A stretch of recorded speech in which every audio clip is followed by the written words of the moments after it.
बिस्मिल्लाहिर्रहमानिर्रहीम। नाज़रीन अस्सलाम वालेकुम। आज है 16 अक्टूबर और साल है 2019, दिन है आज बुध का। दो तीन ख़बरें हैं। एक तो वज़ीर-ए-आज़म इमरान ख़ान का इंतहाई कामयाब दौरा, कहना चाहिए बिल्कुल कामयाब दौरा हो करके आए हैं वो सऊदी अरब का, और वो बताएंगे। और दूसरा, आपको धरने में कुछ डेवलपमेंट्स हो रही हैं। इस्लामाबाद हाई कोर्ट का फ़ैसला आया है। आज इस्लामाबाद में इंतज़ामिया का इजलास हुआ है, उसके बारे में हम बताएंगे। फिर KPK गवर्नमेंट को भी हिदायत दी गई हैं। फिर कमेटी भी बनाई गई है। एक PTI ने, गवर्नमेंट ने कमेटी बनाई है। परवेज़ खटक साहब उसके सरबराह होंगे। वो मौलाना फजलुर रहमान साहब से मुज़ाकरात करेगी। ये 3-4 चीज़ें हैं। बताते हैं कि वफाकी दारुल हुकूमत में हो क्या रहा है। सबसे पहले तो अच्छी खबर वो पाकिस्तान के हवाले से, क्योंकि पाकिस्तान का वक़ार बुलंद होगा, पाकिस्तान की इज़्ज़त बढ़ेगी तो हम सब की इज़्ज़त बढ़ेगी। इमरान ख़ान दौरे अमेरिका पे थे। उससे पहले वो आपको पता है सऊदी अरब से होके गए। मोहम्मद बिन सलमान ने, क्राउन प्रिंस ने ख़ुसूसी दावत दी कि अमेरिका जाने से पहले आप हमारी यहाँ से होके जाएं। वो सऊदी अरब गए, वहाँ से स्पेशल प्लेन दिया गया, उस पे गए वो। उसमें कहा गया था, पाकिस्तान ने कुछ तजावीज़ दी थी और कोशिश की थी कि ईरान और सऊदी अरब के दरमियान तलख़ी जो है वो ना बढ़े, और जंग के जो आसार हैं उनको कम करना था। फ़ौरी तौर पे पाकिस्तान के वज़ीर-ए-आज़म इमरान ख़ान की ये दरख्वास्त मान ली गई और उन्होंने जो इन्फॉर्मेशन शेयर की, हमारी ISI ने की, वज़ीर-ए-आज़म ने की, उस पे उन्होंने भरोसा किया और पाकिस्तान को कहा, वज़ीर-ए-आज़म इमरान ख़ान को, कि आप कोशिश करें अगर ईरान और सऊदी अरब के दरमियान ब्रिज का काम कर सकते हैं, क्योंकि हम तैयार हैं डायलॉग के लिए। और ये उसके बाद अमेरिका चले गए।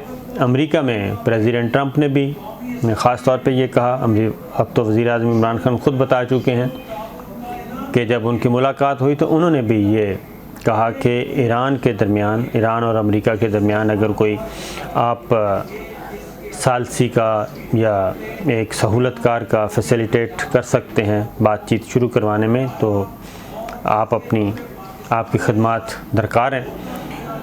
उसके बाद वज़ीर-ए-आज़म इमरान ख़ान ईरान गए थे, ईरान के सदर से मिले, उनकी मुलाकात हुई, डिटेल हुई, हम आपको बता चुके हैं। ISI ने के चीफ़ उनके साथ थे, जहाँ फैज़ साहब, और उन्होंने कुछ इन्फॉर्मेशन शेयर की थी। कुछ इन्फॉर्मेशन सऊदी गवर्नमेंट को शेयर की कि किस तरीके से कुछ ममालिक ईरान और सऊदी अरब के दरमियान एक खौफनाक किस्म की जंग शुरू करवाना चाहते हैं। उनके मकासद अपने हैं और तबाह करना है मुस्लिम इकॉनमी को, ख़ास तौर पे मुसलमानों की इकॉनमी को तबाह करना है। तो ईरान का जब विज़िट किया तो ईरान से वज़ीर-ए-आज़म को बहुत ज़्यादा क्या कहना चाहिए, कामयाबी, बल्कि जो तवक्को कर रहे थे उससे ज़्यादा कामयाबी मिली। और ईरान ने बिल्कुल ये कहा कि हम ख़ुद तनाज़ात जो हैं, और ख़ास तौर पे यमन का मामला, क्योंकि सऊदी अरब और ईरान के दरमियान एक वजह तनाज़ा, सख्त तरीन वजह तनाज़ा बना हुआ है, उस पे हम बातचीत करने के लिए तैयार हैं। और यमन में जंग बंदी और यमन के मामले को सियासी तौर पे हल करने के लिए हम तैयार हैं, और उसके लिए आपकी खदमात जो आप आए हैं हम आपका रिगार्ड करते हैं। और उन्होंने फिर सऊदी लीडरशिप के लिए कुछ पैगामात दिए, और वो पैगामात लेकर वज़ीर-ए-आज़म इमरान ख़ान कल गए थे सऊदी अरब। रात गए, उन्होंने किंग सलमान से मुलाकात की, फिर MBS से मुलाकात की। जनरल फैज़ उनके साथ थे, DG ISI, और जनरल फैज़ ने उनके साथ इंफॉर्मेशन शेयर की सारी दौरा ईरान से मुताल्लिक भी, जो ईरानी लीडरशिप कह रही थी, और अदरवाइज़ कुछ स्पॉयलर्स, कुछ ममालिक जो कि मुस्लिम दुश्मन हैं उनके बारे में भी, और जो अब तक की इंफॉर्मेशन गैदरिंग हुई। और मैं आपको एक और भी, कुछ और ममालिक भी जो दोस्त ममालिक हैं, सऊदी अरब के भी और ईरान के भी, उन्होंने भी कुछ इन्फॉर्मेशन शेयर की थी, क्योंकि जो अटैक किया गया सऊदी ऑयल रिफाइनरी पे, उसमें ईरान मुलव्वस नहीं था। फिर इमरान ख़ान के दौरा ईरान से सिर्फ 24 घंटे पहले ईरान के ऑयल टैंकर पे मिसाइल दागे गए, उसमें सऊदी अरब मुलव्वस नहीं था। तो ये सारी चीज़ें चल रही थी। तो ये रात सऊदी क़यादत से सारी चीज़ें शेयर की गई और उनको बताया गया कि ईरानी लीडरशिप किस हद तक पॉजिटिव रिस्पॉन्स है उसका, और वो बातचीत के लिए तैयार है, और उसमें पाकिस्तान दोनों लीडरशिप को इस्लामाबाद में ये मेज़बानी कर सकता है। अब उस तरफ से भी जो मुश्तरका एलामिया जारी किया गया, उसमें सिर्फ एक लाइन मैं आपको बताता हूँ जो इम्पोर्टेंट है। वो है कि सऊदी लीडरशिप की तरफ से ये कहा गया है कि वज़ीर आज़म इमरान ख़ान जो ख़ित्ते में अमन के लिए कोशिशें कर रहे हैं, उसके मस्बत नताइज बरामद हो रहे हैं। तो ये एक साइन है, ये सफ़ारती ज़ुबान में ये बहुत बड़ी बात है कि सऊदी अरब ने एक्नॉलेज किया कि वज़ीर आज़म इमरान ख़ान की जो कोशिशें हैं वो उसकी वजह से ख़ित्ते में अमन प्रोसेस जो है वो आगे बढ़ रहा है।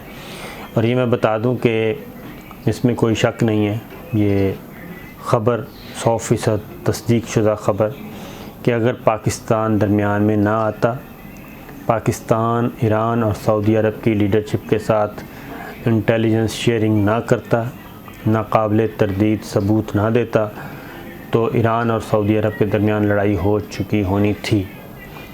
फिर एक चीज़ और, वो भी वज़ीर आज़म इमरान ख़ान ने कल इंटरव्यू दिया और उन्होंने बताया कि ट्रंप जो हैं वो जंग नहीं चाहते, वो चाहते हैं कि तमाम तनाज़ात जो हैं अमेरिका के भी इवन, वो भी तमाम कॉन्फ्लिक्ट्स थ्रू डायलॉग रिज़ॉल्व हों, तमाम तनाज़ात मुज़ाकरात के ज़रिए हल हों और फ़ौजी जो रास्ता है वो इख्तियार ना करना पड़े।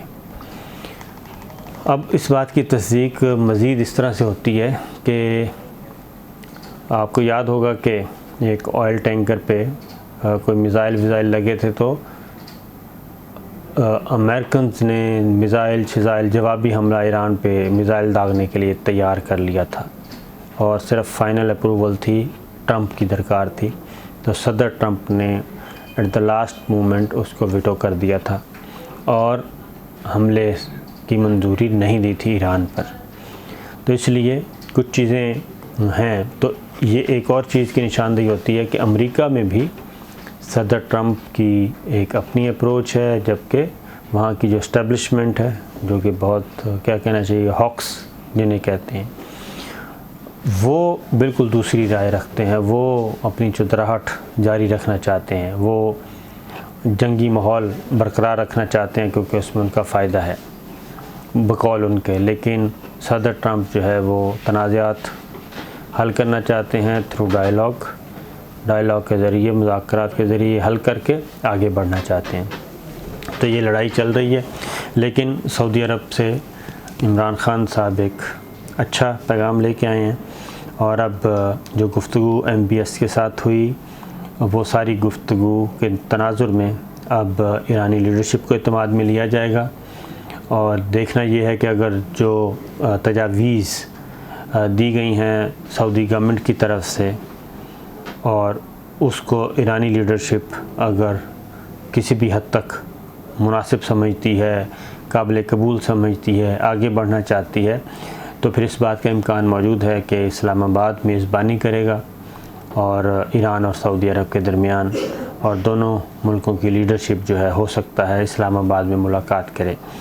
बिल्कुल इसी तरीके से जैसे अफ़गान प्रोसेस जो है वो पीस प्रोसेस बहाल हुआ, इस्लामाबाद में अफ़गान तालिबान आए थे और उधर से ज़ल्मे खलीलज़ाद आए थे, तो दोनों आपस में मिले और वो पीस प्रोसेस रेस्टोर हुआ और आगे बढ़ रहा है। तो ये चीज़ें थी जो कि एक अच्छा साइन है। अब आते हैं दाखिली सियासत की तरफ।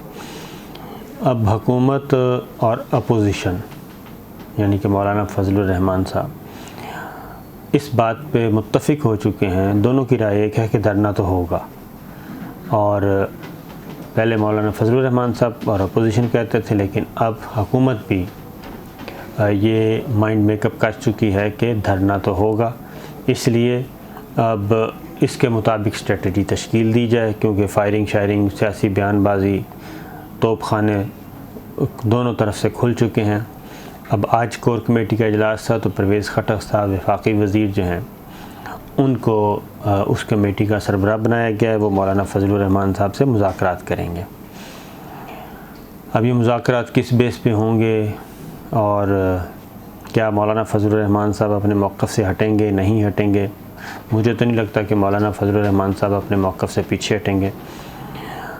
अब कोशिश यही की जाएगी कि कोई गवर्नमेंट की कोशिश ये है कि इनके साथ बातचीत करके कोई जगह का तयन किया जाए, कोई रूल्स तय किए जाएं कि धरना कैसे आएगा, कहाँ बैठेगा, ट्रैफिक ब्लॉक ना हो, मामूलात ज़िंदगी मुतासर ना हो, सरकारी अमलाक को नुकसान ना पहुँचे, इस तरह की चीज़ें तय की जाएंगी। क्योंकि आज इस्लामाबाद इंतज़ामिया का भी इजलास था, उसमें भी सारे का सारा इजलास ये सोच के किया गया था कि अब धरना आ रहा है, अब हमने लॉ एंड ऑर्डर को कैसे मेंटेन करना है और मामूलात ज़िंदगी कम से कम डिस्टर्ब हों उसके लिए, और क्या क्या हमें चाहिए, रेड ज़ोन को ब्लॉक कैसे करना है, उसको महफूज कैसे बनाना है, आम शहरियों की ज़िंदगी को कैसे महफूज बनाना है, सरकारी इमारतों को कैसे महफूज बनाना है, ये सारी चीज़ें आज उस इजलास में डिस्कस हुई। और तमाम जो एसपीज़ और एसपीज़ और आगे ज़िला इंतज़ामिया को ये हिदायत दे दी गई हैं, टास्क दे दिया गया है कि वो अपने अपने ज़ोन में इस पे वर्कआउट करें और विद इन अ वीक और तैयारी मुकम्मल करें। फिर कितनी नफरी चाहिए आपको और किस नौइयत की नफरी चाहिए वो है, आया पुलिस और पुलिस के साथ कौन कौन सी सिक्योरिटी फोर्सेस होंगी जो उसको सहारा देंगी। तो ये सारी चीज़ें आज इस्लामाबाद में तय की गई हैं। तो इसलिए ये कहना इतना काफ़ी है फ़िलहाल कि जनाब दोनों अपोजिशन भी और हुकूमत भी अब इस बात ये सोच कर आगे बढ़ेंगे कि जनाब धरना होना है और इसको कैसे अमन व अमान कैसे बरकरार रखना है वो होगा। जबकि हासिल बजंजर साहब धरने को सपोर्ट कर चुके हैं। चकजई साहब की आज मुलाकात हुई है मौलाना फजलुर रहमान साहब से, वो बड़ी इंपॉर्टेंट है, वो भी आ रहे हैं, PTM वाले भी आ रहे हैं। तो ये जो रेसिपी तैयार हो रही है धरने की, ये बड़ी अच्छी रेसिपी तैयार हो रही है।